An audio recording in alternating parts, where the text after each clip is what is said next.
Hey y'all, Monk Joseph here with the Broken Buddha, aka Joseph James. Today we're gonna make diet series meal number 2, lunch meal. So this one's a lot simpler, probably the simplest. This will be a dual video. So if you've seen this video, you've also seen the Bodybuilder Carb Load video because this is also the Bodybuilder Carb Load video. So you'll see both fitness and lifestyle. All right, and the reason I stand by this as a carb load because it's, how many cups of rice is that? I'm at 4 cups of rice. Almost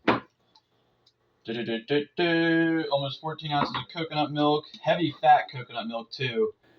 12 fat, 11 saturated fat. Yeah, that's what's up. And then, where's this one here? And then of course pineapple. Sorry, I was looking for amounts of things. It's not that bad actually. Oh no, it is. Yeah, it's about 67, 68 grams of carbs. Anyway, I like it as a vegan. I think this kind of stuff is like magical because you have a starchy carb, a fatty carb, and a sugary carb, all made by light and water. And I just think that's like the awesomest freaking miracle on the planet. But no, this stuff does work and it gets you clean. I eat this for usually sometimes breakfast and lunch every day because sometimes I got to be on the run so the oatmeal can't get done. And then, yeah, so it's pretty good stuff. So let's go ahead and get started. The reason I already have it sitting here because when I do it, I like to a heaping cup of basmati rice with the same amount of water in the rice maker. But to get the rice right for adding the coconut milk, I like to open the rice maker and let it not dry, but wait till it's not hot or wet on the top of the rice anymore. Then dump it in here, let more steam come out. So now it's like still piping hot in the middle, but a lot of the outer rice is dry, and I can use this to absorb the coconut milk and kind of like infuse it a little better.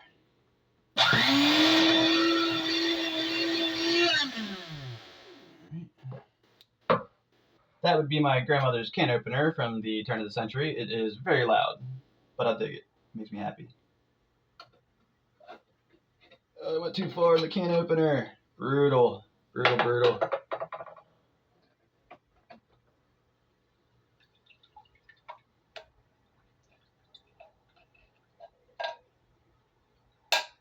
Alright.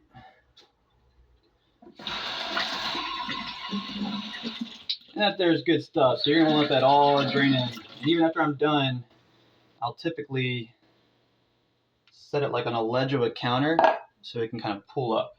All right, now I'm going to go ahead and mix this because I want that rice really infused with that coconut. I want every bite of rice to be like exploding with coconut milk. I may have said oil in that last one in hindsight. I can like hear it in my head.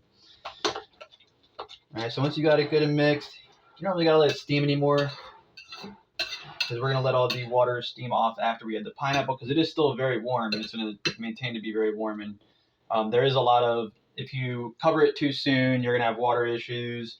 If you don't infuse it right, you're going to have water issues. I mean, the whole goal when making this meal is just to avoid excess water on time. You're always going to stir it back in, but you want to avoid any excess water.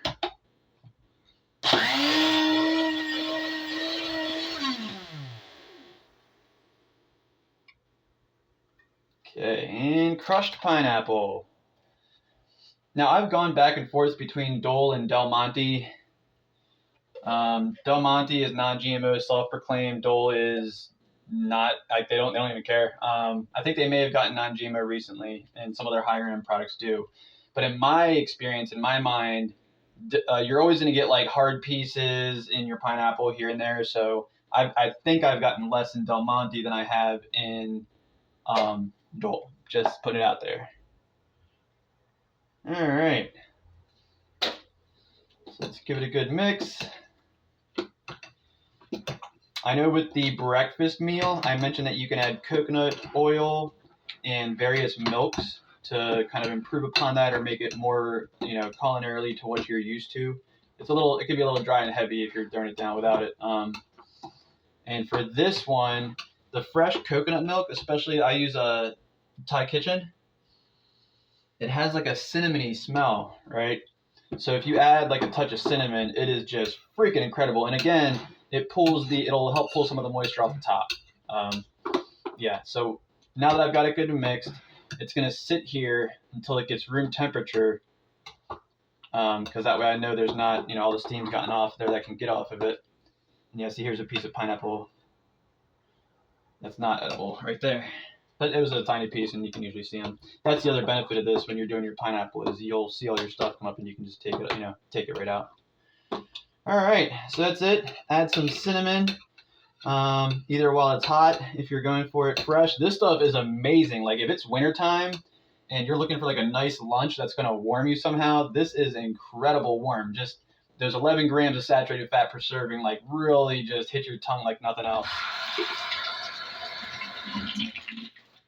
And it's good cold. Like it's actually, I originally made it and keep it around as like a nice cold summer snack, like vegan Jello. Yeah, because I think there's pectin in that or something. All right, so there you have it. That's another 6-minute meal. Yep.